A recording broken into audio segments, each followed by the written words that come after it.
Hey guys, Andy here from Mediocre Hobbies coming at you with more videos on Kill Team Hivestorm. So obviously we did the new Tempestus Aquilans as the first video out there for you guys. That's on the YouTube channel.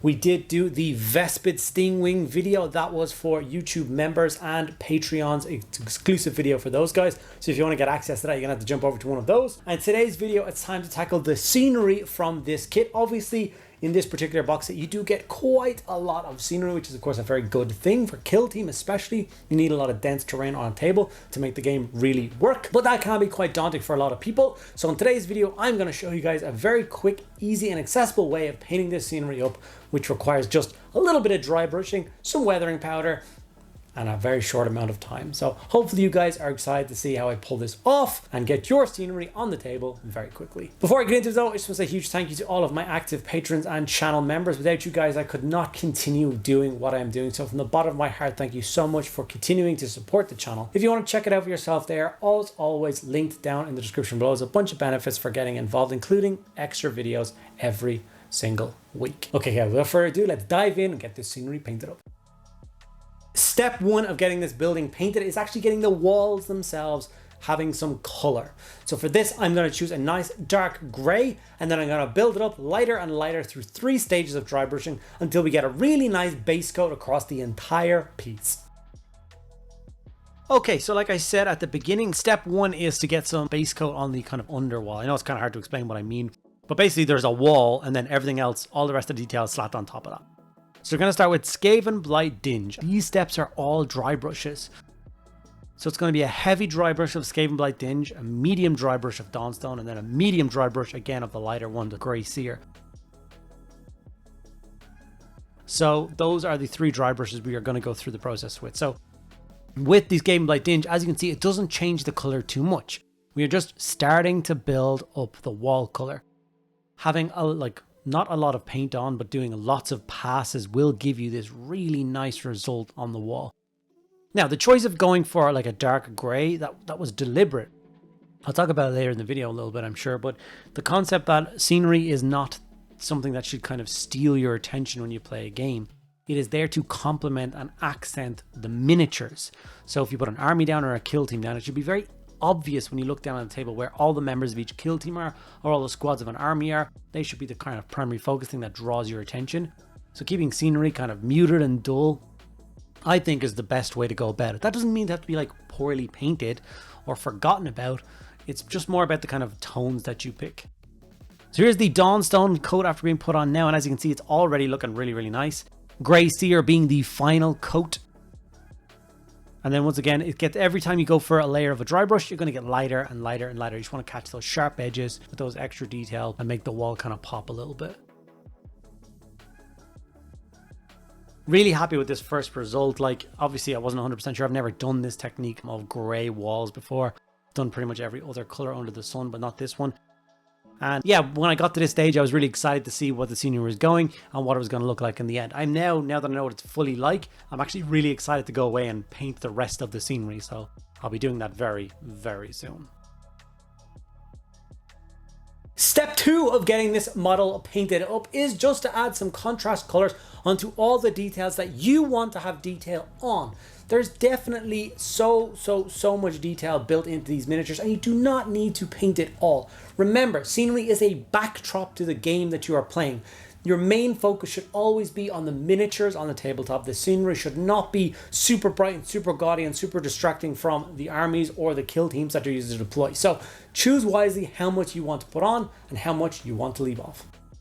Okay, now that we have all the colors in place for our base coat, it's time to start knocking up those details. So the first thing I'm going to do is go for Blood Angel's red contrast. And because we went through the grays, getting lighter and lighter and lighter, it's actually a really nice starting point for a lot of contrast colors. Really bright colors, it won't make pop very much. Gray is still just a little bit too dark for things like yellows. But for a nice rich red like this, it's absolutely perfect. Now, at this point, you get to choose how much of the detail on a building you want to have shown off and how much you want to just leave the nice dry brush gray as it is. If you left all the scenery to this stage, I don't think anybody would mind whatsoever. I, however, am going to be pushing it just a little bit further. It is Kill Team after all. It's really nice scenery, and I do have an inkling that I want to paint some of the extra details. So Like I said, Blood Angel's red contrast was introduced and I started picking out details. So there's this big canister on the side and then all the pipe work.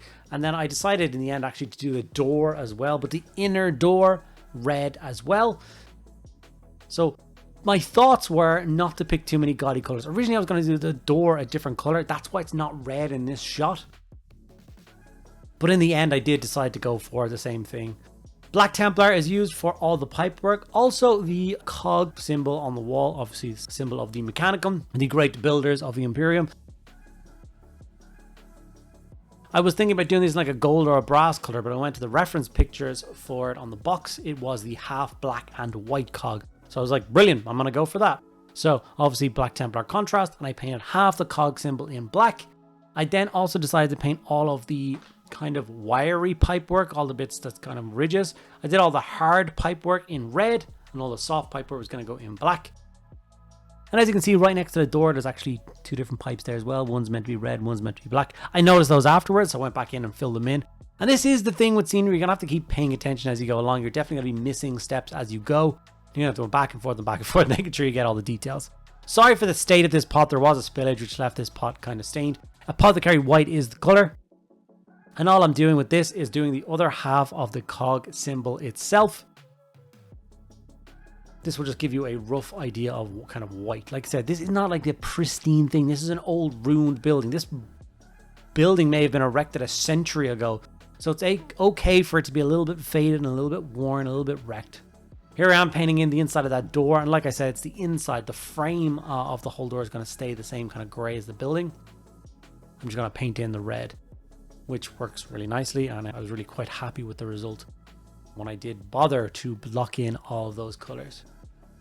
I also think like a limited palette is important for this. Like I said, you don't want the scenery to be gaudy, and you don't want to grab your attention. So picking stuff like kind of red, black, white and black for the symbols. I even went for a little bit of Skeleton Horde for the skull symbol inside of it. I don't really know why I did this. I just thought it would look cool, and it does look cool. Obviously the skull is too large to actually be a skull, but I wanted to paint it as a skull. Don't judge me. You can of course go in and paint that a different color if you so wish, but as it currently stands, I really like it. A bit of warp lightning is then introduced for all the glowy parts of the model. So obviously there is a kind of a damaged light above the door. I'm going to paint all of the little panels in green. Not that the light's on, but the glass is still going to be green from the kind of emergency light color. And then obviously the eye in the center of the cog symbol as well is going to get done in green. I ended up going and painting a little bit of detail on the panel next to the door as well. So green on the screen, red on the buttons, and the same skull color on the rest of the details. So it all matches in nicely. And step 3 to getting this building painted up is all you need to do is add a little bit of weathering. I'm going to add a little bit of dry brushing for some scratches, and then some weathering powder to just make it look all kind of dirty and grimy. This is a war zone after all. The weathering powder I know is not for everybody. The building looks fantastic without applying it. So if you want to leave off that step, by all means feel free. I'm a big advocate of weathering powder. It's a very cheap kind of tool to get your hands on. It's only a couple of quid for a little tub, and it lasts you an awfully long amount of time. I will add the caveat to that a spray on varnish, matte varnish or satin varnish is usually required after it to help it stick to the model, but it's not entirely required. Okay, after that we started to dry brush in some metallic. So I just got a little bit of lead belcher and gave it a light dry brush across all of the scenery. Now, it didn't capture the gray very well. That's okay. I think the shading on the gray is kind of perfect as is. All I'm trying to do is catch the black cog symbol, all of the kind of red details with just a little bit of silver to add a little bit of scratching and a little bit of weathering to it. Nothing too crazy. Nothing that's going to take any amount of time. It takes about 10 seconds of dry brushing to make those details pop up. That's all I really needed to do at that point. But you can see all the details I was talking about next to the door. The light switch is lit up and stuff now. Now, this is the stage where you can take it or leave it. If it's not for you, like weathering powder doesn't seem to be for a lot of people. I love the effect that weathering powder does. I think it's a very easy technique to learn. You literally just get a rough brush. I like an old like splayed wash brush because it holds a lot of the powder. And then I just paint it in where like dust would settle. So all along the bottom of the building, and then like shelves and like nooks and crannies. I just feed a little bit of the Martian kind of ready soil color into those details. This makes it look like you put so much time and effort into the building, and I promise you, you did not. It's gonna take a couple of seconds to do, and this is the result. After I did this, I did go away and spray it with Mediocre varnish just to hold all the powder in place, and it really does look awesome when it's done. I think it's such a great step.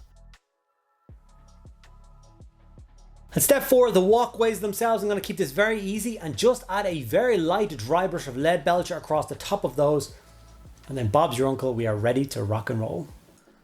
And like I said, all the buildings do have walkways, and I'm not going to make these overcomplicated either. They are all jet black from where they were sprayed. And then all I'm going to do is go back in with that lead belcher and dry brush absolutely all the walkways with silver. You can obviously do this step when you're dry brushing up the wall during the weathering phase, but I just wanted to keep it separate just so people aren't confused. It is a nice graded surface. I like it to be a different color to the walls and everything like that, just so it stands out. And as you can see, it's got so much texture and you're leaving so much black behind that just dry brushing it silver makes it look fantastic. You don't need to wash it, you don't need to do anything else. But like I said, because I'm a big fan of the weathering powder, and I know the weathering powder is going to look fantastic on this, while I was doing that, I did feed it into all the cracks against the edge of the wall. Once again, a very quick step. In the corner area, I just added a little bit more where it would build up a little bit more than normal. And that's it. That's simple, a very simple technique. Like I said, if you've never tried weathering powders before, they are just so, but they are pure pigment. They will stain clothes, they will stain tables, they will stain air. You can see me wearing gloves, and I have a specific box which I do not touch unless I'm wearing gloves that contains the pigment. Please do not underestimate how much this will stain everything. So be super careful with it. Here's a couple of still images of what that section of wall looks like after very little work. And I am extremely proud of this. I think it looks awesome, and I cannot wait to see the rest of the Kill Team scenery painted up to match. They've even shown off the next batch of Kill Team that will match in with this scenery, and I'll be painting all of that the same to match. So that awesome bunker emplacement will also get put in. So hopefully you guys enjoy it and we'll paint along. Okay guys, and there we have it. Our first piece of scenery from the new Kill Team Hivestorm box is painted and ready to go. Obviously you have to wait for certain parts of this model to dry, but I'd say actual brush on model time, less than 10 minutes to get this piece of scenery painted up. That means for the entire scenery in this box set, you could stick on a movie for background music, have all the paints lined up in front of you, and get through all this scenery before the end credits rolled, and you would be ready to play Kill Team in no time at all. Hopefully this video was useful to you guys, and it's going to help you get your scenery painted on tabletop quickly. If you enjoyed it, make sure you give the video a like. Ask me any questions you want in the comments below. Make sure you're subscribed. Being subscribed is super important for us creators, so please do take 2 seconds a day, hit that subscribe button. And if you want to push it a step forward to support the channel in its continued growth, make sure that you check out the Patreon and channel membership down below. You get access to extra videos like this Vespid Stingwing video, which I'm actually quite proud of, just for you guys. So check those out below. Thank you guys for sticking around at the end of the video. I'll see you in the next one.